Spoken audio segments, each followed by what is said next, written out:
Yesu ashimwe cyane. Reka dusome amagambo meza ari muri Yesaya igice cya 51 ku murongo wa 12. Ndaza gutaruka nsome na 21 na 22 na 23 maze gusoma 13. Imana reka iguhe umugisha, imbaraga z'Imana zitahe imibereho yawe. Nimba ari mu gitondo, mwifurije kugira igitondo cyiza. Nimba ari saa sita, reka tukubwire ngo saa sita nziza kandi umugoroba mwiza, ijoro rihire. Igihe cyose cyaba amasaha ya GMT cyangwa ubushake bwawe bwo guhitamo kumva ijambo ry'Imana, turabizi neza ko hari abantu ijambo ry'Imana riba ryamanukiye. Reka tukwifurize kugira amahoro Kristo Yesu atanga. Ushobora kuba ubuzima bwawe butameze neza, ushonje cyangwa uhaze, ariko ukaba ufite imibereho itameze neza. Reka nkubwire ngo nta mvura idahita, Imana ikiza inzara kandi iranakiza. Imana itanga umunezero, Imana yishyura amadeni, Imana itanga aho kuba. Kandi ibyo byose uwo byishe ari mu gitaka, ariko ukiriho ahumeka umwuka w'abazima ni umukandida wo kugira ngo Imana isohoze ibyiza ku buzima bwe. Nimba ugitera kuka ahantu hose waba uri, reka nkubwire ngo hari Imana itabara ibinyantege nke kugira ngo ikoze isoni ibinyembaraga. Hari Imana yumva gusenga kw'abadafite shinge na rugero.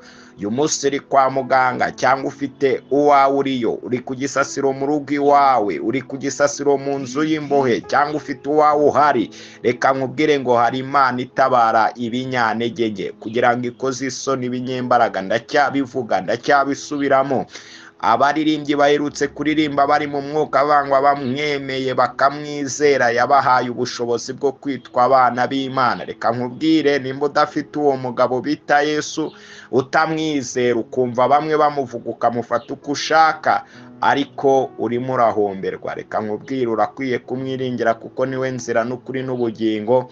Nawe uzajya kwa Data atamujyanye. Iyi si n'ab'iyi si, abanyamadini, abanyamatorero benshi baradushuka bakatubeshya.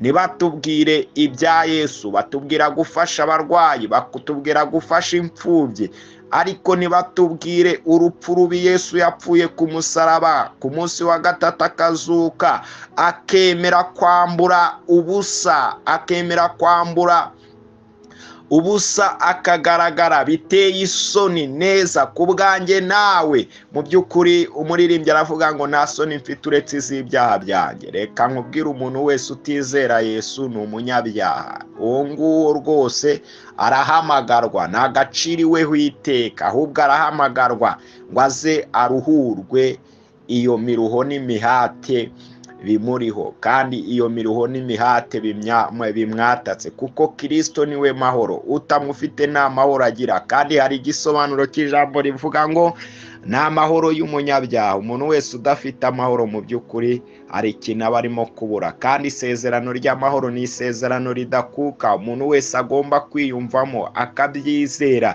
Yaravuze ngo simbahaye nk'uko ab'isi batanga, umuntu yaguha akakwaka, ngo ahubwo mbahaye amahoro yo mu mutima. None uriyumva gute gufasha abarwayi? None uriyumva gute gukora neza imirimo myiza? Uri kwiyumva gute ko nta mahoro ufite? Akira Yesu akubera umwami n'umukiza w'ubugingo bwawe. Umwizero, ubatizwe mu mazi menshi ndetse no mu mwuka wera, umubwiye ngo mwuka wera w'Imana agwinunzeho, nawe uzaba umugeni wa Kristo. Nje mu gitabo cy'umuhanuzi Yesaya, mu by'ukuri ni amagambo meza Imana yacishije mu kanwa k'umuhanuzi Yesaya ubwo yabonaga ibizaba cyangwa ibyari kuzaba. Ariko Yesaya azahanura atanga final ukuntu birangira ku bantu Imana yatoranyije. Mika yarahanuye ngo wa mwanzi wanjye we ntunyishime hejuru n'ingwa nzabyuka. Umuhanuzi Ezira ku gice cy'9 nawe arahanura ku murongo w'8, aravuga ngo dore ikimenyetso cy'imbabazi zanjye, ngo nuko mbaciriye inganga ahantu hose mutabonaga ibyiringiro, mabashyiriye umunezero udasanzwe kubwo imbabazi za Kristo. Izo mbabazi nizo nifuza kuvugaho, nizo Dawidi yatangiye avuga ari kwandika Zaburi ya 30 ku murongo wa 5, aravuga ngo uburakari bw'Uwiteka n'ubw'akanya gatoya, ngo kandi imbabazi zayo zizana ubugingo, ngo kurira kwararira umuntu bwacya mu gitondo impundu zikavuga. Abantu benshi baraye barizwa no kutubaha Imana, baraye barizwa no kutihanganira ibigeragezo. Aho ngaho hamwe ni 50%, handi ni 50% nanone aho birangana. Hari abari kurizwa n'ibyaha, hari abari kurizwa no kutihanganira ishuri ry'Imana ubutayu, ariko Uwiteka aravuga ngo nge ubwanjye, kuri 12 ku gitabo cy'umuhanuzi Yesaya, ninge ubahumuriza. Haleluya. Uri muntu ukiye utinya umuntu kandi azapfa, ugatinya umwana w'umuntu azahindurwa n'ubwatsi. Kuki uri gutinya? Kuki utinya guhamya? Ukibagirwa Uwiteka wakuremye, ibibazo uri gucamo kuki wibagirwa Imana? Ari we wabambye ijuru agashyiraho n'imfatiro z'isi, maze ukiriza umunsi watinye uburakari bw'umugome iyo yitegura kurimbura. Mbese uburakari bw'umugome butwaye iki?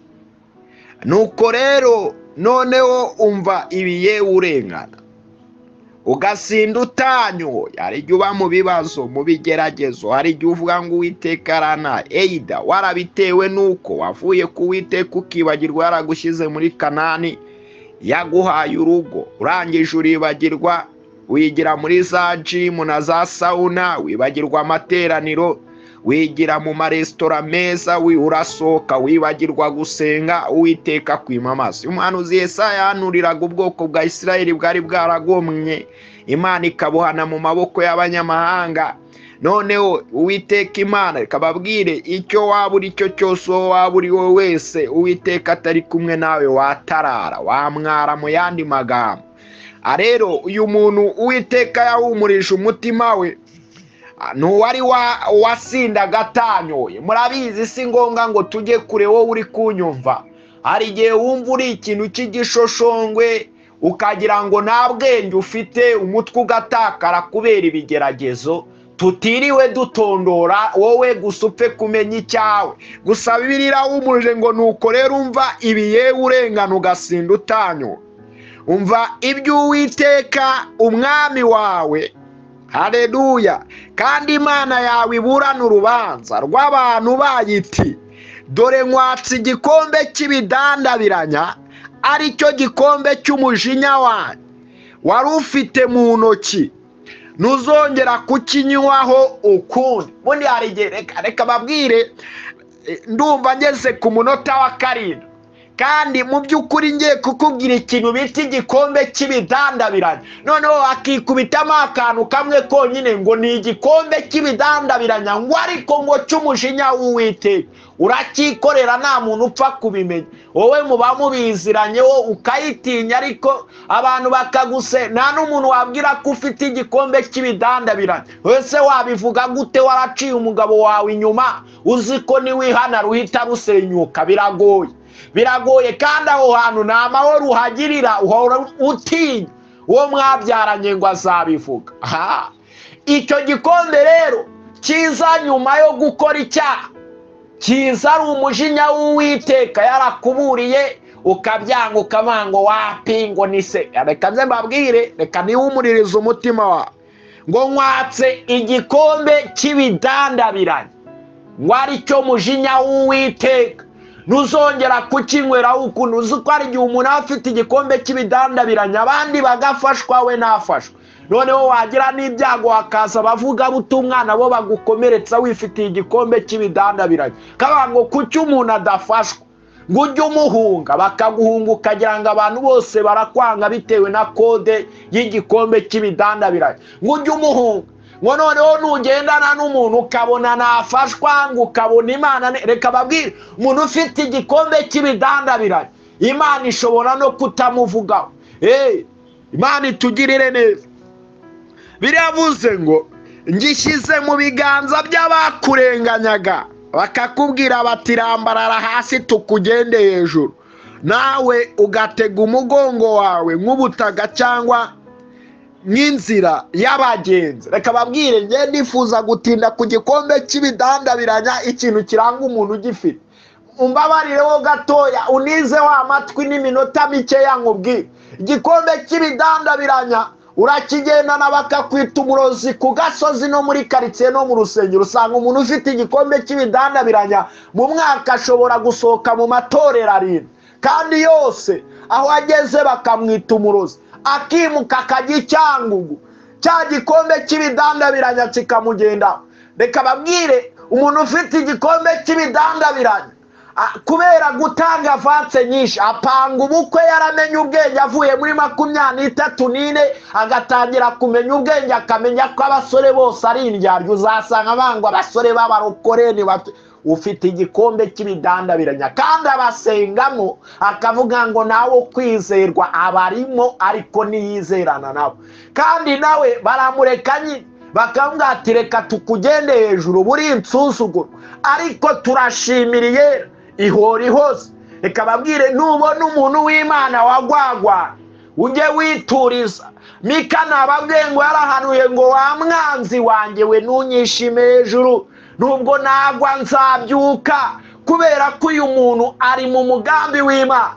Nasomye Yesaya 50, intera ubwoba. Benshi dufashwa n'umurongo wa 7, ariko nabonye ibiri hejuru ndavuga ngo Uwite nciye bugufi. Abenshi bavuga ngo kuko umwami Imana izanabara, ngo nicyo gituma namwa. Iryo ni ijambo riranga umuntu ufite igikombe cy'ibidandabiranya, ari n'igihe itamutabara ahubwo ikamwica, ikamumwariza mu gitaka abantu batabizi. Nushaka ubivuge ko bikomeye, ariko ndabivuga kabisa. None se nkubeshye, nitugacurika ijambo ry'Imana tujye twumva ngo byatangiye bite? Imana itugirire neza. Ariko hano Yesaya 51 yumva Uwiteka avuganye n'ubwoko bango, dore nkwatse cya gikombe cy'ibidandabiranya, aricyo mujinya w'Uwiteka, ngo nyishyize mu maboko y'abakurenganyaga.